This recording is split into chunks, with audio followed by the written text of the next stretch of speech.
Are you okay, Kelly? Do we I'm need an intervention? clearly not.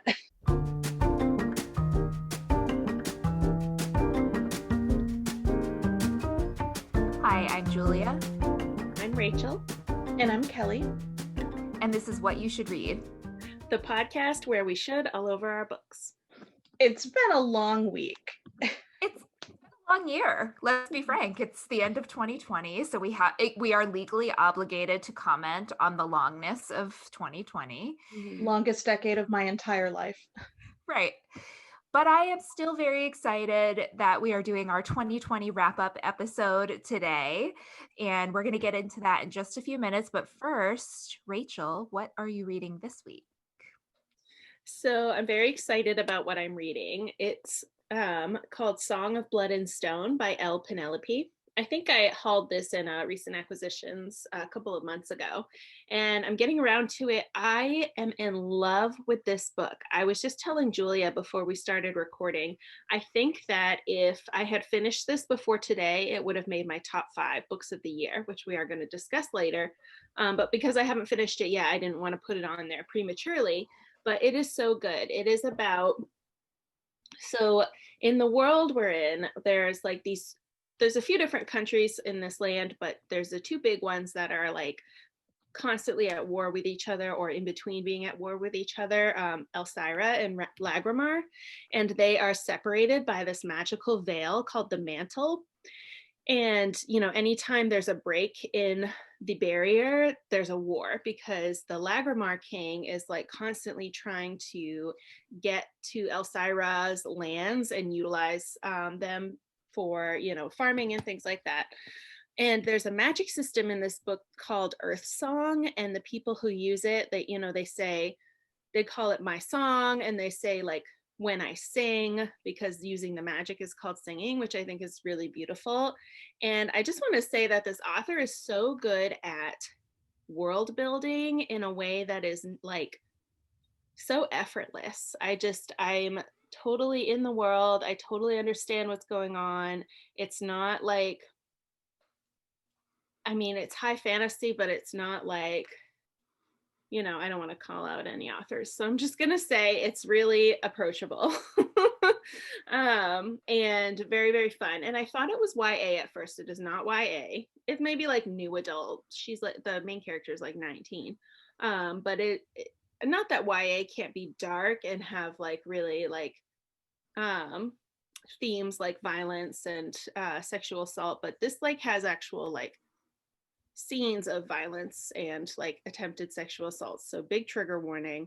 But it's really, really a good story. So, and there, I was like, I don't want to finish it, I don't want to be over, but there are 2 more books out in the series. The 4th one's coming out next year, and there are like 2 or 3 novellas, so I have plenty of reading material when I'm done. Are the authors with overly complicated world building rhymed with Schmand and Schmanderson? I don't know what you're talking about. Maybe. I mean, either. Just, I don't know. That sounds really good. And I love that you found a new series up. That's always super fun. Yeah, I love series. So when I find one that I really like, I get very excited. Yeah. Kelly, what are you reading this week? I just started This Close to Okay by Leesa Cross-Smith, and it's really good. You might remember a few weeks ago when we did our live reaction to Book of the Month's December picks. This was one, and I really like it. It's dark. None of what we thought it would be about our initial cover-based impressions and title-based impressions were very wrong. The main character her name's Tally, and she is a therapist, and she's driving home, and she sees a man on the bridge getting ready to jump. So she pulls over, convinces him not to kill himself, and he is now just staying with her for a couple days while he gets his life together. It's very good. It's Wow.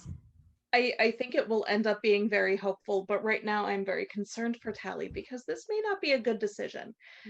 But he seems like a good person so far. We'll see. But as a woman who lives in the world and as a horror movie fan, I'm like, oh, don't do that. Don't bring strangers into your home. Yeah, never ends well. But it's really good, so I recommend so far. Cool. I am currently reading The Office of Historical Corrections by Danielle Evans, and this is a collection of short stories as well as a novella. The title piece is the novella. She is a writing professor at Johns Hopkins, so she's a local Baltimore author, which I think is really cool. And so far, I'm loving it. I love short stories, and especially when I feel like I'm immediately aware of character, what's going on. That's really hard to do and be completely immersed in it from the very beginning with a short story, as it's so well. I read the first 3 stories right in a row last night, and sometimes with short story collections I have to take breaks and I can go back to it, but this one I didn't want to take a break. I said, well, I'll just read one more, and I'll just read one more, and I kept doing that, and each one was better than the last. So that, they deal with themes of race and racism and families and relationships. It's just great writing, just awesome. So I'm excited about that. And I'm also just finished listening to A Christmas Carol on audiobook. After we actually taped a crossover episode, which we'll be posting soon, talking about Christmas Carol adaptations with the Movies and a Meal podcast. So it made me want to reread the book. So that was really fun. Nice. Yeah. Way to keep Christmas. Thank you. I keep Christmas very well, as everyone knows. You're well known for it. I'm known for that. All right. So we're going to skip book news this week because while there are lots of things going on in the world of books, we just have so much to talk about today. So we're going to save our book news for the start of the year and kick it off with an extended book news segment. So I'm going to hand it over to Rachael for this next segment. Yes. So we debated whether or not to do this segment, but since it's the last time we're recording this year, since we're recording this episode and next week's episode today, we did want to do one last recent acquisitions for the year. And therefore, our next time we do it will be our first recent acquisitions of 2021. So let's start with Kelly, because I know she has a few to talk about. What have you recently acquired, Kelly?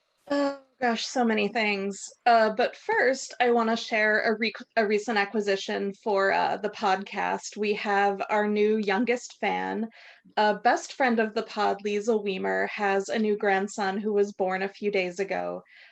Keeping it vague for privacy reasons, but we're very excited. And he's so adorable, and everybody, Leesa and her husband and their kids, obviously, and so excited. Great news. Congratulations. So, yes. And we have a new little fan, so mazel tov to them and also to us, because, a new fan is great. And adorable kid of the pod.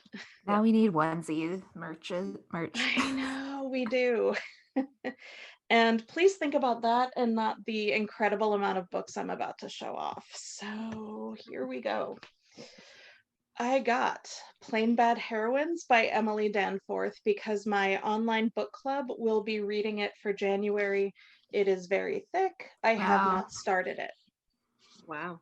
Yeah, thanks for that, Krista. I'm actually really excited though, because it looks good. It's, I think, supposed to be kind of scary, but we'll see.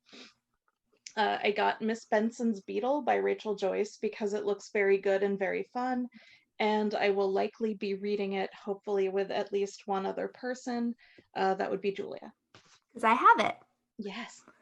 Okay, not done. Big Girl Small Town, which has Marianne Keyes vibes. And maybe a little bit of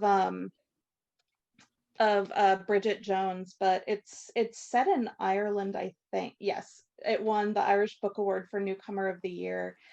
And it is hysterically honest and moving portrait of a young girl on the autism spectrum, her irresponsible mother, and the residents of a small Irish village.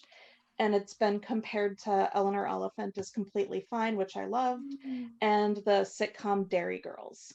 Putting it on my want to read list immediately. That sounds so good. I really like it. The Washington Post says it's the kind of magic you'll feel lucky to find. Oh, I could go for magic. Not done. Yep. I also got Never Fall Away because Michael Koryta is going to be on our podcast in February. Very excited. Thank you, Erin. You are my favorite. Not done. We Hear Voices, which is YA horror. Probably you don't want to borrow this, Julia, but maybe you will anyway. The Cousins, which is Karen McManus's new standalone. If you like suspense, like YA suspense, she is amazing. I'm not done. Are you okay, Kelly? Do we need an intervention? Clearly not. I got the new Leesa Unger, Confessions on the 745, which sounds like an updated Strangers on a Train. I am a huge Hitchcock fan and a Leesa Unger fan, actually. I got the Thursday Murder Club about senior citizens at a nursing home who are trying to solve a murder. Okay, I need to read that. That sounds so good. I got None Shall Sleep, another YA horror. And finally, the incredibly titled Miss Cecily's Recipes for Exceptional Ladies, which is also, this sounds so fun. She's volunteering at a nursing home. She meets a 97-year-old woman, and the woman gives her like this recipe, this weird cookbook from the 50s. So I'm sure you can imagine what complete nonsense is in there, because I think everything from the 50s was like Jello mold and nonsense. So it starts a friendship, and I feel like I'm really into YA horror now, but also books about friendship, which is also Miss Benson's Beetle. So very excited to read at some point everything I have. Stay tuned for our mini-sode. Kelly, you need to stop. That was impressive. Yeah. I warned you. I warned you all. You did. Okay, I'm actually proud of myself. I just have a few recent acquisitions. So one of which is the Office of Historical Corrections, which came in my December book of the month. Almost all of my recent acquisitions are from that box, which came a little later because the post office, you guys, give postal workers some grace this season. It is just, they are super short-staffed, and so it's, no surprise, and I was happy to get it when I did. So I also got In a Holidaze by Christina Lauren, and I did read it super fast, loved it, really cute, cozy Christmas romance. And also in that box was Legendborn by Tracy Deonn. And this is a modern day retelling of the legend of King Arthur and Knights of the Round Table. And the main character is a young Black girl in school. And I've been hearing so many great things about it. And I love, retellings of old stories like that. So seemed like something I should pick up. And then I also got from the library Sex and Vanity by Kevin Kwan, because Rachael got it in her last recent acquisitions, and I was reminded that I really liked Crazy Rich Asians, and so I just requested it from the library. And the thing about requesting things from the library, similar to waiting for the post office to deliver your mail right now, things are just slower than normal. So I've just been putting things randomly on my holds list and just seeing what comes first. Yep. So this one, I was surprised this one came quicker than a lot of the others that I had put on hold. So hopefully I'll get to that soon. Nice. Yeah. Great. Okay. Well, I have a few recent acquisitions, and everything they have in common is that they're all like really pretty books. So I got The Snow Child by Eowyn Ivey, and I think I talked about on the podcast the last book by this author that I read, which was To the Bright Edge of the World, which is one of my favorite books I read in 2019. And so I've been wanting to read The Snow Child, and so finally I just bit the bullet and bought it. And it's a cute little paperback, so I'm excited about that one. No offense to Deborah, I did buy The Awakening by Nora Roberts. So I had a gift card to Books a Million from a coworker as a Christmas present. So one of the things I bought with it was this. It sounds good. There's dragons and magic, and that sounds fun. So I got that book. I just finished the second book in the Mirror Visitor Quartet, The Missing of Claire de Lune, and now I have the third book, The Memory of Babel, and it's beautiful. It is this lovely mint green color, and it has all the covers of this series are beautiful, and they have wonderful etchings on them, sketches of the scenery. And I'm really excited because the second one I loved even more than the first, and I have a feeling the third one's going to be just as good. And it's shorter. It's like 100 pages shorter than the other ones, so probably get to that pretty quickly. And finally, the prettiest book that I got was The Invisible Life of Addie LaRue. So for those of you who are not watching on YouTube, this cover looks different than the US cover because it's from the UK publisher. And it's Titan Books is the UK publisher. And it is a little bit shorter than your average like hardcover book. The UK hardcovers are usually that size. Yeah, I like that. And it's really pretty. And if you go underneath the jacket, the naked book is really pretty. It's got this like copper colored, figures on a navy blue background, and I just think that's really lovely. But I'm really excited to read this book because I've heard so many good things, and that's my recent acquisition. What a lovely edition of Addie. I'm jealous. Okay, well, we are going to take a quick break, and when we come back, we are going to talk about what we read in 2020 and just take a look back on this year of reading and podcasting about reading. So stick around and we'll be right back.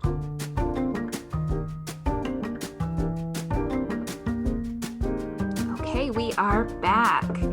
And as we say goodbye to 2020, it's been such a crazy year with everything going on in the world. And I just want to know, I think it would be interesting if we all just kind of reflect back on our reading lives this year and, kind of say not only how many books we read, but what was reading like for you in 2020? So, Rachael, I'll start with you. So overall, this year was, it definitely was an interesting year, unlike any other, for sure. In non-reading news, I started a new job. Well, I was promoted to manager of my department, which really definitely changed my routine a lot because I went from working like 4 10-hour shifts at my main job plus 2 other like part-time jobs to just one job Monday through Friday, which for some reason made me even busier than ever before. But it was a good change overall. And I think in the first part of the year, my reading kind of slowed down a lot because I was getting used to this new routine. But definitely starting in March with the quarantine and everything, I was just like reading a lot. I started reading, I've read almost as many books as I did last year with not reading any in February. So I'm at about 104 books. And we still have 10 days left in the year, but so I'm about 104, which 2019 I was 119. So I've read quite a few books this year. We started our podcast, which probably fueled my reading a lot because one, I wanted to, there were books that I wanted to read for certain episodes, but also like I wanted to be reading something new each time we recorded so I could talk about something else.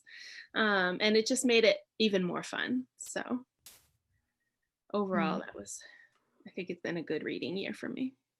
For sure. Kelly, how about you?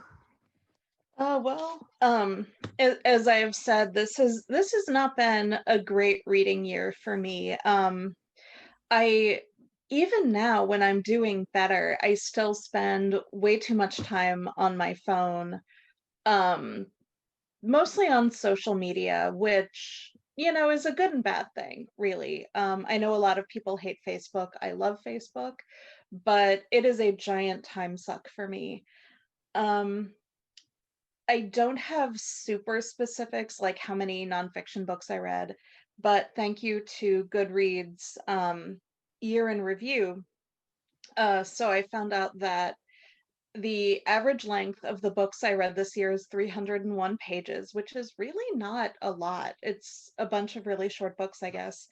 I read 183 books this year, which, is a lot, I know, but to put this in perspective, last year, by the end of the year, I read 257. And, I mean, I know I haven't been reading a lot. This is like for me, not for most people. So, when people are listening and they're like, "Oh my God, I can't believe she's saying like 183 books isn't a lot," because it is, but not for me. Yeah. But I've been watching a lot of reality TV, so I don't even know who I am anymore, but it's been an interesting year for pop culture and Stay me, tuned for our certainly. Bachelor recap spinoff podcast. Subtitle: Who is Bennett? Why is he the worst? Is he finally gone for good? Is he just gonna pop up in the new Bachelor? I don't know. We'll find out. Oh, he'll be back for Bachelor in Paradise. Okay, for me, it has been the best reading year probably of my adult life. I've read so far, I think 76 books. And that's, I'm definitely, of the three of us, the slowest reader, I think. And just, I don't prioritize it as much. And that's partly because, well, before quarantine, and even now, I have another hobby of doing improv comedy. And that's a huge part of my life. And before the shutdown, I was at my improv theater every other day. It felt like, either for practice or for shows or for teaching and coaching. And I was still reading a lot, but definitely not as much as I am now. So as soon as the shutdown happened and we were all home, I definitely, once I got past the first couple of weeks of just reading news on my phone and being glued to, the disaster that was happening all around us, I started picking up my TBR pile and just sort of making my way through books I had been meaning to read. And it reignited my love of reading. And then around May, that's when we started this podcast. And I think that was part of it, because I was reading so much, because we were still doing a little bit of improv, but it's all online right now. So it just doesn't take as much time because you don't have to drive to the theater, drive back. There's no after show hangout sessions. So I just was reading so much. And I think that kind of spurred me to suggest we start this podcast, and then the rest is history. And yes, of course, with this podcast, that has motivated me to keep reading. And I mean, as far as stats, we can kind of get into stats. I set a reading goal of, I think, 40 books this year. So obviously I've blown that out of the water, but I didn't read a lot of nonfiction this year. I read a lot of fiction, and I tend to read, I think, more nonfiction than I did this year. And I think I just needed an escape this year. So, yeah. Yeah. Yeah, I was just thinking about my stats for the year. So I used both Goodreads and Storygraph this year. About halfway through the year, I downloaded my Goodreads info into Storygraph and started using both simultaneously. And Storygraph has some really interesting statistics. It gives you sort of pie charts of like what sort of mood the books that you read are like. And, the majority of my books were emotional, lighthearted, or reflective. So that's kind of cool to see. You can say what the pace of your book was, page numbers. So Goodreads says my average page number of books was 353, which I guess is pretty normal.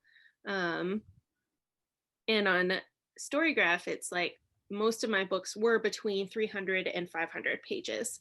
I read a few over 500, 12 books I read were over 500 pages. So our big books episode was pretty effective, I think. And, less than 300, about 29 books were less than 300. I read mostly fiction, contemporary or young adults or romance or fantasy. And I read about 13 nonfiction books this year. So not that many, but I don't normally reach for nonfiction anyway. So that wasn't like a surprise to me. Yeah. I did go through my own list of books that I read this year to pick out, to see like, how did I do with reading diversely? Mm-hmm. And I read, so 30 books by 28 authors that were of color. So I guess about 30% of my reading was by authors of color. So I think better than I've done in years past. So I think next year I'm shooting for at least 50%. That's awesome. Yeah. And 14 LGBTQ plus books. But that's the Storygraph number, and I didn't go through myself and recount that, so it might be more. If you count the author or the story or the story, I guess it might be more, because like I read 3 Babysitters Club books this year. The author is LGBTQ, but the books are not LGBTQ. So how do you count that? So right. I guess if you're counting either or, it might be more, but. Sure. I only read 5 white male cisgender authors this year. 7 books by 5. 7 books by 5 authors who identify as white male cisgender, which is pretty good. So that's I guess really good. The majority of my authors are white female authors, which is pretty par for the course for me. That's normally the kind of books I reach for. Anyway, I thought those are the most interesting stats to me. Yeah, I didn't keep up with Storygraph, so I'm just looking at my Goodreads now, and I think I did a pretty good job of reading diversely this year. I would say I'm also at about 30% of the authors that I read were authors of color. I don't know about LGBTQ, but I definitely think, looking at my bookshelf from last year, I didn't do a good enough job of getting out of my comfort zone. And so that was definitely something that I tried to work on this year, and I want to continue to do that next year. Yeah, but I want to keep up with Storygraph next year too, because I really liked the stats that I only tracked about half of my books because I kept forgetting. I'm just so used to Goodreads. Yeah. But I think I'm going to. App. They have an app. I mean, Storygraph has a beta app, but it's just not quite there yet. It'll get there though. I also just think Goodreads has the built-in community already, so that's what I use the most. But yeah, it's nice to see all those pretty graphs on Storygraph. And the developer, I think, is a woman of color for Storygraph, so I really want to support it. And I hope all of our listeners check it out too. Cool. I'm checking mine. I would say probably at least a third of mine are people of color or LGBTQ.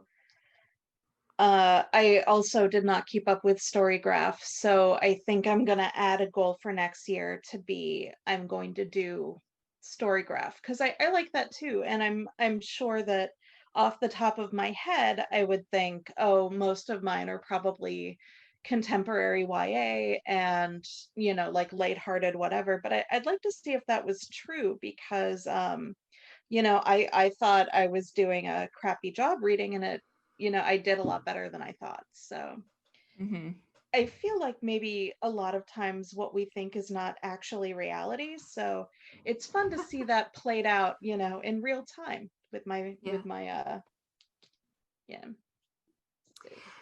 So I'm curious if we all met our fall TBR challenge that we set for ourselves back in September. I think we did. We said, the next 4 months, here are the 5 books we must read before the end of the year. And I came up with a rating system for us to self-evaluate how well we did. And it's based on the show The Good Place. So just as a reminder, listeners, if you read 5 books, you're a Janet, because you are perfect, obviously.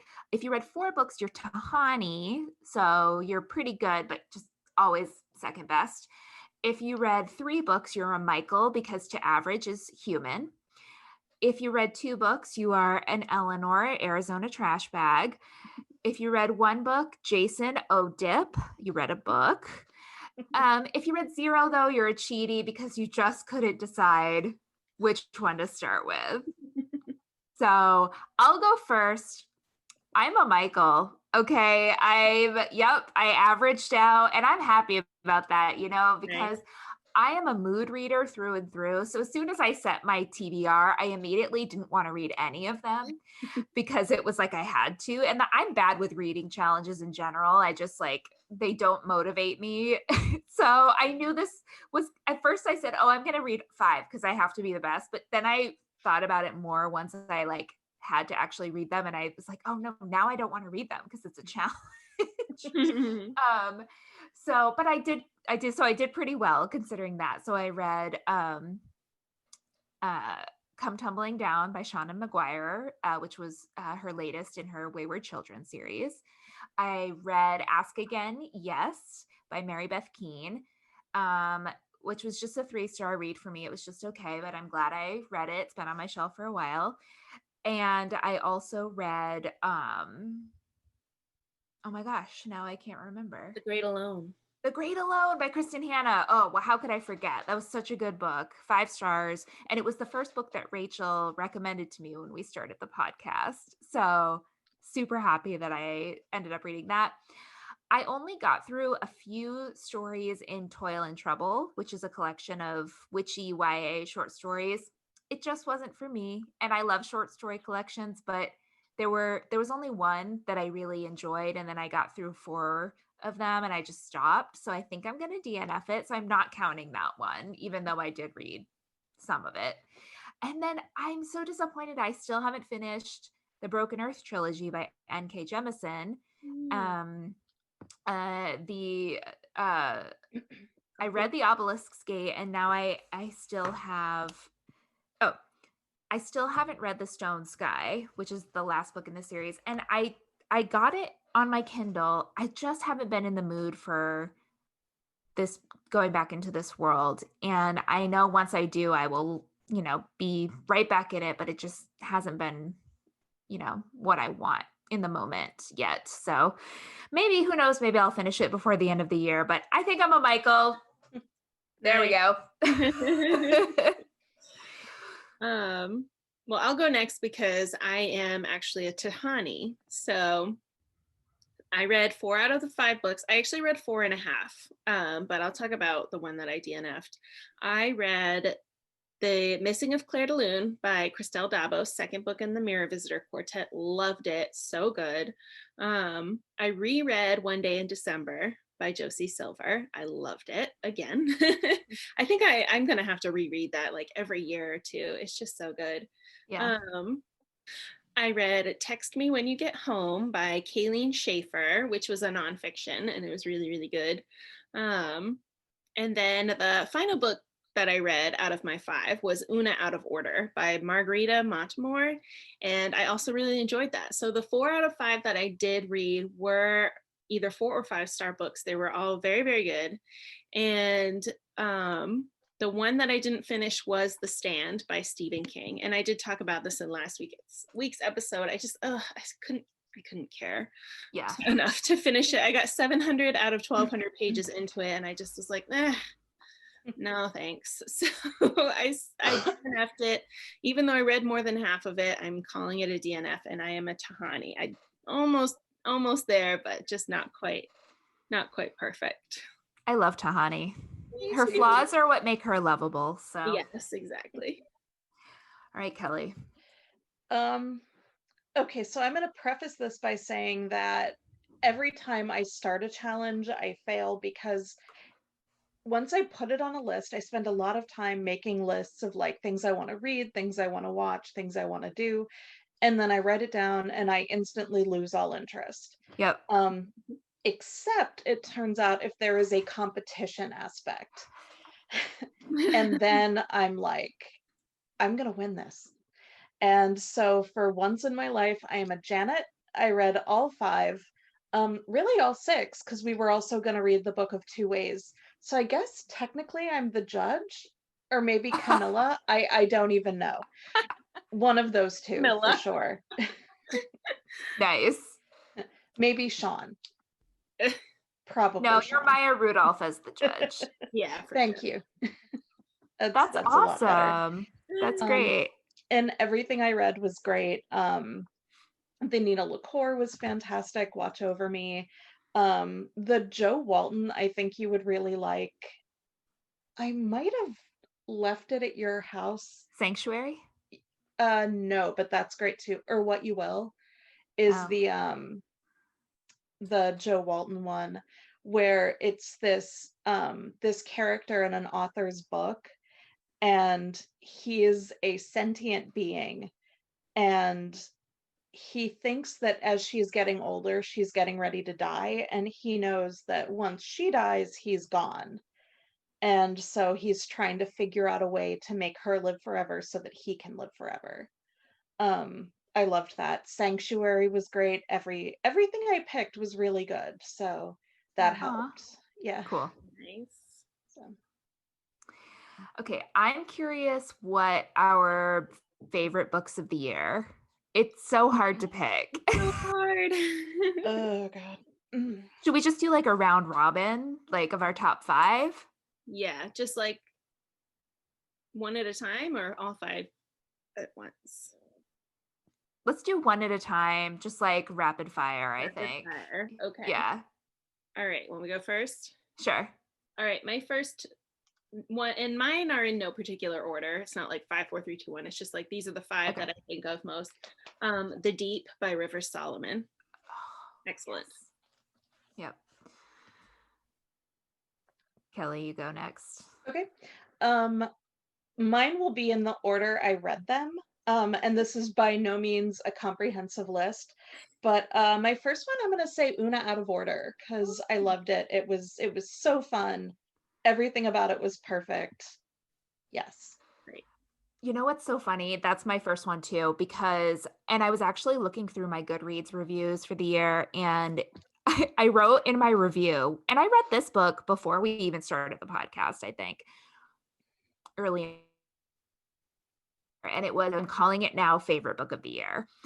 Now, I don't think it was actually my top favorite of the year looking back, but it is one of my top 5. Anything I put in my top 5 is something that I would reread. So, and that I would want to reread. And this is one of them. So, yes.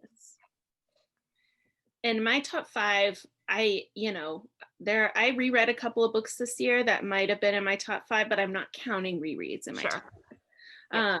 But these are books I agree, same, that I would reread. Book of Two Ways by Jodi Picoult. Nice. Definitely. Good pick. My next one is Red Lotus by Chris Bajalian, because it takes a certain kind of person to release a book in March. I read it almost immediately after the world had gone into lockdown. It is partly about a plague. And it doesn't sound that different from what we have. And it was still like, even when the parallels started to become very obvious and very unsettling, it was still just completely fantastic. Everything about it was great. As is true with everything he writes. He is amazing. Great. Another book in my top 5, no surprise, The Invisible Life of Addie LaRue by V.E. Schwab. Such a special book. I will definitely be rereading it at some point just to go back into the magic and and France of it all. So much France. I love it. My next one is The Book of Longings by Sue Monk Kidd. Definitely one of my top 5. It was so lovely. Sue Monk Kidd has this gift for just, writing that is beautiful in its simplicity, and just characters that are just feel so real to you. And I just definitely, I was in the main character's shoes, and I loved it. Oh, I have to read that one. Mm-hmm. Me too. I have that. I have not read it yet. I know I say it all the time. It's not even a joke. I have it and I haven't read it yet. Same. So my next one, no surprise to anybody, You Should See Me in a Crown. It was just Yeah. such a pure and complete delight. Mhm. Everything about it was amazing. So great. Yeah. We got to get her on the podcast. Yes, please. I'm going to pick for my third pick, The Vanishing Half by Britt Bennett. Loved it. Loved all the characters, loved the themes, loved the history, loved her writing. I had read The Mothers and it was good, but this was great. And I cannot wait to read her next book because she just in 2 books, just gets better and better. So yeah, The Vanishing Half by Britt Bennett. Read it. I hope it's book of the year for book of the month. Me too. I think it'll either I think it might be Addie, which I will obviously be happy about as well, but I did vote for The Vanishing Half just because I think it deserves it. Yeah. Definitely. My next one, The Wicker King by Kay Ancrum. I felt like this book was so special, it just was so unique. It definitely is nothing I've ever read before.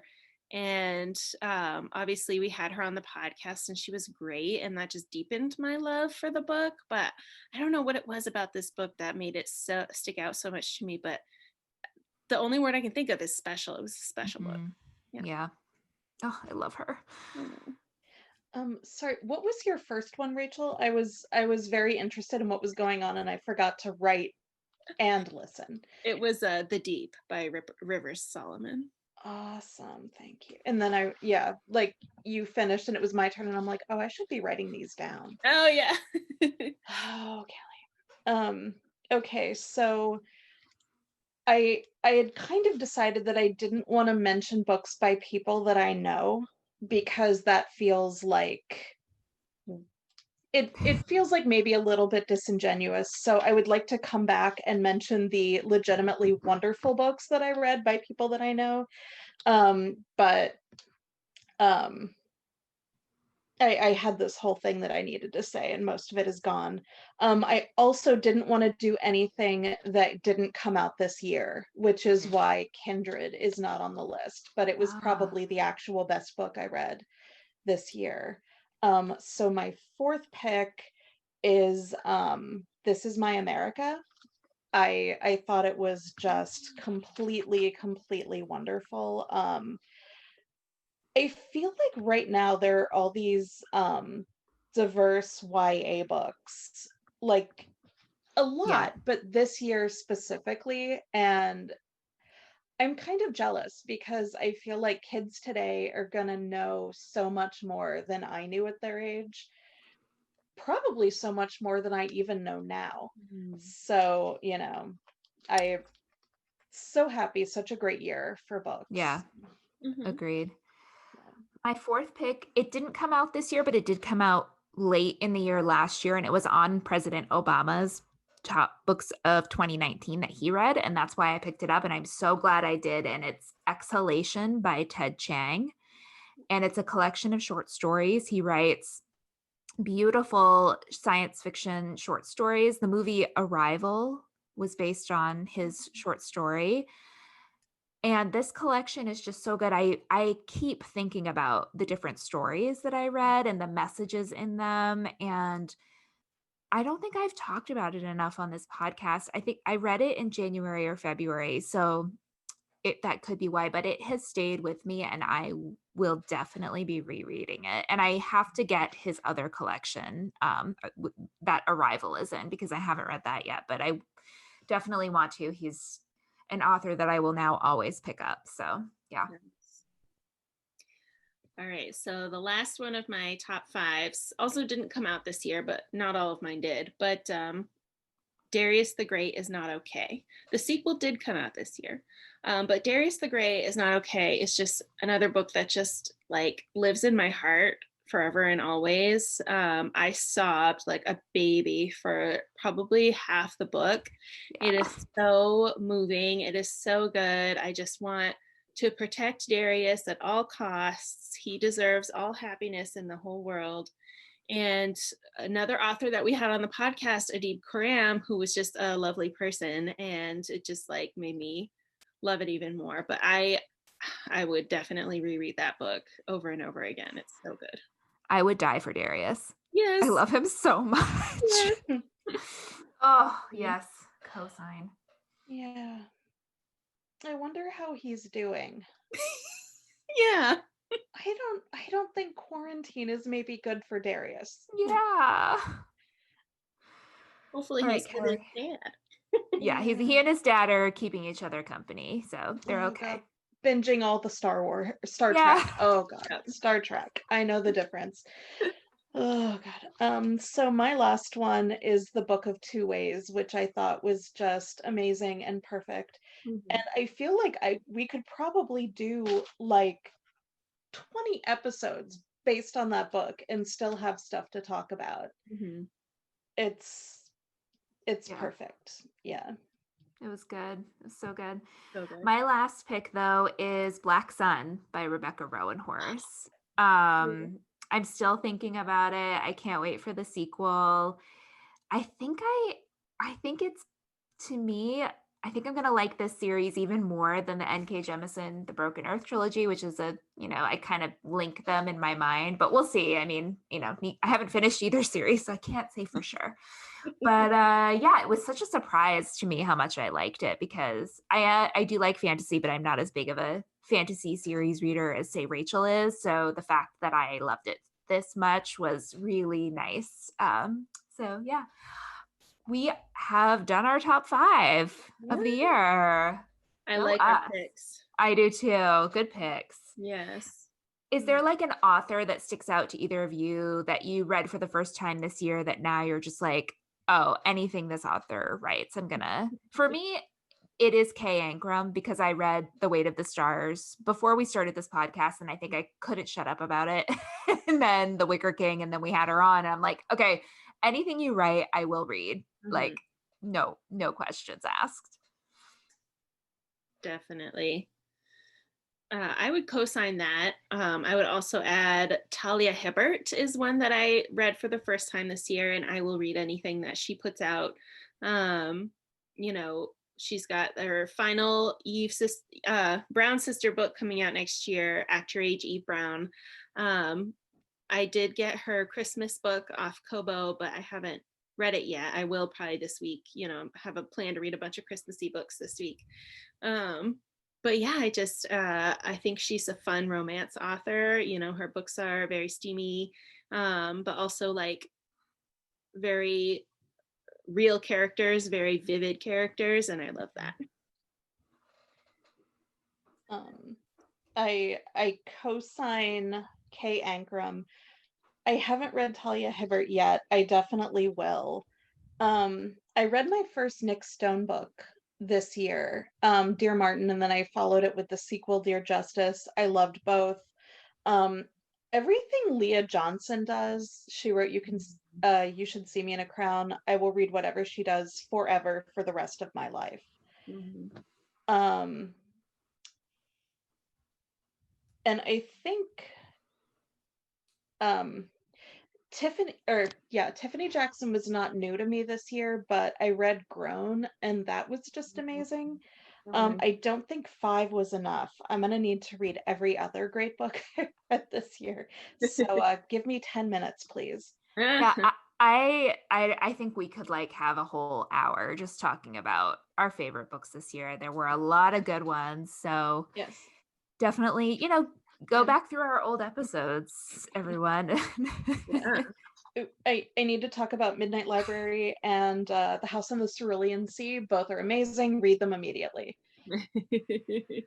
Okay. Yeah, I thought about need putting to read both of those. I have them on Kindle. Yeah. Well, since we only have about 11 days left in 2020, we're recording this podcast on December 20th.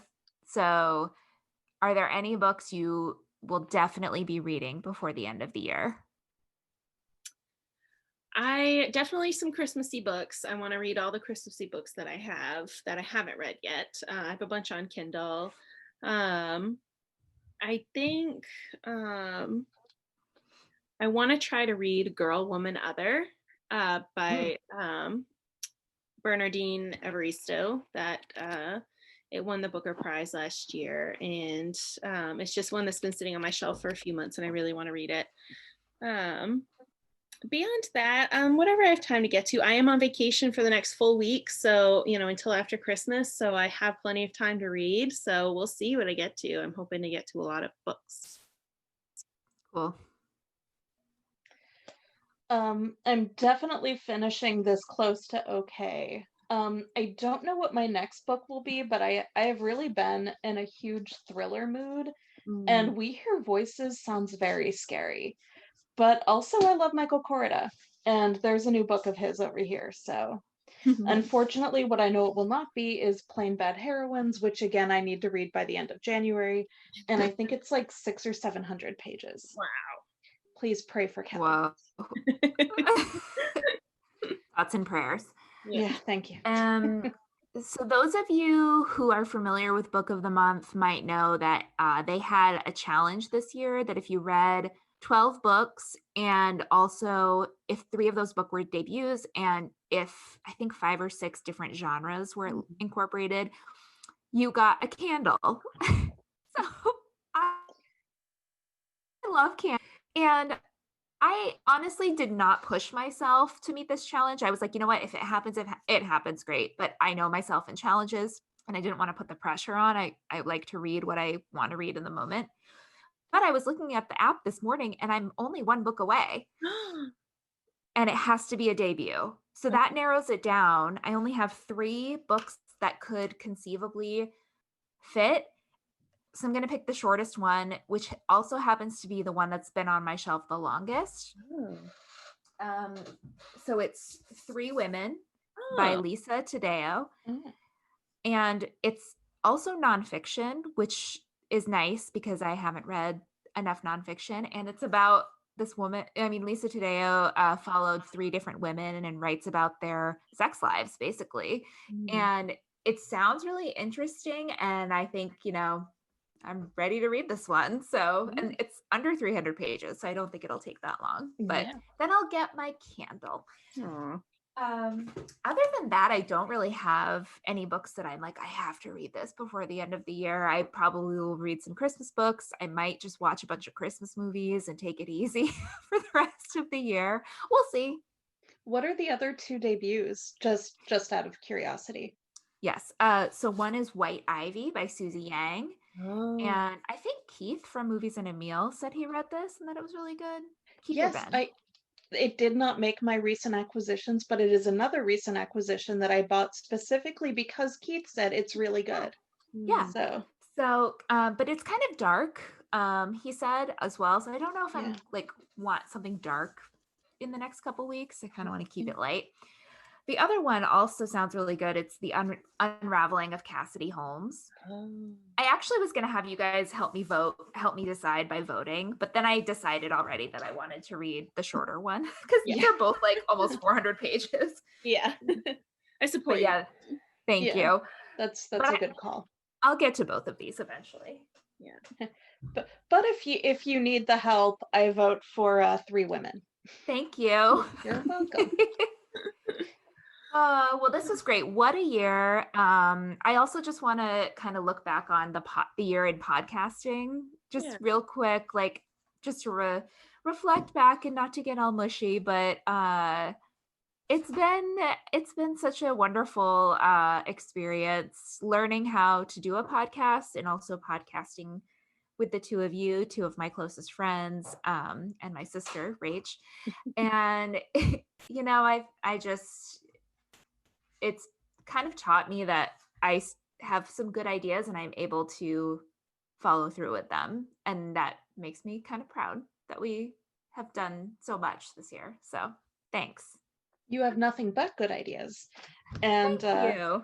This has been the best part of my year. And in a year like this, I feel like that's really damning with faint praise, but I think it would be the best part either way. And yeah, it's been nice to know, okay, more weeks than not, I'm going to see my friends, even if it's on a Zoom screen. and I'm going to read some good books. Yep. Or if not, I'm going to read some books. And it's been really great. Yeah, I feel like I agree. I'm proud of all of us for not just continuing with the podcast and putting the effort in, but just like, making it what we wanted it to be without like feeling like we had to conform to any sort of like expectations other than our own.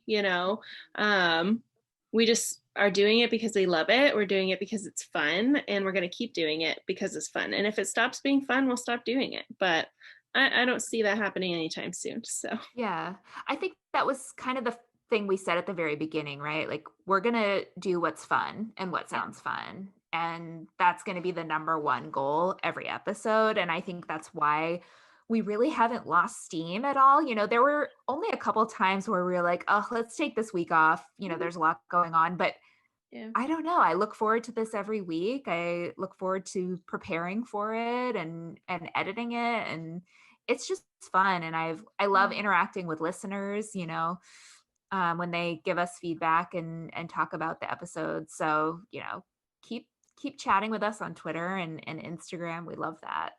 yeah. I think my favorite, I have so many favorite episodes. Like, it's hard to pick just one. I really loved the Beckys. So we had two episodes with Becky Farr, and those were both really good. I really loved talking about how to read more.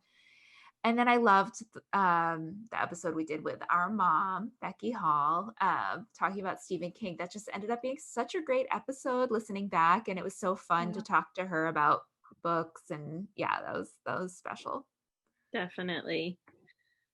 I think my favorite episode, well, it's a cheat because it's my favorite 2 episodes, but they're in the same family, are the book to movie adaptation episodes we did. Our favorite and our least favorite. So I love how we did, good book to movie adaptations and bad book to movie adaptations. I thought that was fun, and our brother was on one of them, and then the movies and the podcast guys are always a good time. So yeah. I feel like every week, we do this, and then usually I end up talking to my friend Kathy, friend of the pod Kathy, who helped us talk about our most anticipated, and who will be back on soon. And I always say that's such a good episode. Like, we just did a really good episode. I think it's my favorite. And really, I think all of these are my favorite. Personally speaking, I loved our Babysitters Club deep dive bonus episodes. I thought those were just really fun. I loved our book club discussion on the Book of Two Ways. Kindred was not a book club, but kind of also was. So our book club bonus, we'll say. I loved talking about Chasing Alice, which was probably one of the more personal ones I did. And also the interview with Kay Ankrum, where I had to keep being prodded to talk because I was just like, I had no words for most of it. It was just, all of it was amazing. It's all my favorite. Oh yeah, we've had some great author interviews, but that one, she was a dream come true. I was shocked when she just said yes when we asked, and I'm sure I fangirled over her a little too hard. You had to remind me to talk. She was so sweet. She was very kind, and she said she'd come back next year and talk about Darling, which is coming out in 2021. So very excited for that. Very excited. And also one of my other favorites, probably actually my favorite, was our interview with Leesa for The Assignment. When I was a publicist at Spencer Hill, her book was one of my last publicity efforts, and she has become one of my best friends and a tireless supporter of me and us and everybody, really, people she knows, people she doesn't. So anytime I get to talk to her is just the best time, and I'm glad she could come on. That episode was so fun to record too. It was very chaotic. She kept having to do her dinner, and then Rachael was fixing dinner, and then Rachel's doorbell rang, so we kept paused. And then I think Leesa was having technical issues, so it was so fun Yeah. though, because we were just like, oh, what's happening? Yeah, we were just laughing, having a good time. Yeah. Yeah. Yeah. Yeah, that was a great one. Yeah. Well, this has been a great year, and I'm so looking forward to next year. And we are going to have a bonus episode next week. We're taking the week off to not record and just spend some time enjoying the holiday. But we are going to have a bonus looking ahead to 2021 episode, our goals and predictions. So stay tuned for that. Yes. And be sure to follow us on social media at WYSR_podcast on Instagram and on Twitter. You can email us at whatyoushouldreadpodcast@gmail.com. You can find us on Goodreads, where we post, all the books that we talk about on each episode. And give us a rating and a review wherever you listen. And now you know what you should read. You're welcome.